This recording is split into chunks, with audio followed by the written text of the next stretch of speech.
Alas 4:30 sa hapon mga idol. Ibaw tayo sa tungtaan. Para di ako. Hold tayo.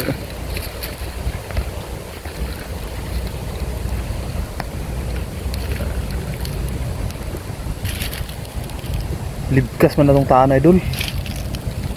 Oh, hugot kayo ang pisi. Ay, kuha ni ba?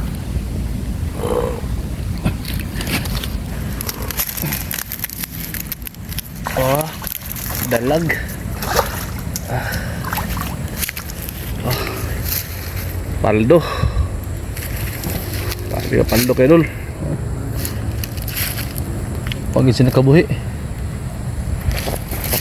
Dulo. Wa siya nakataka sa atong taga. Ulam na pod. Prito, sugba. Inununan, adobo. Natanan klase putahe na dul. Salamat.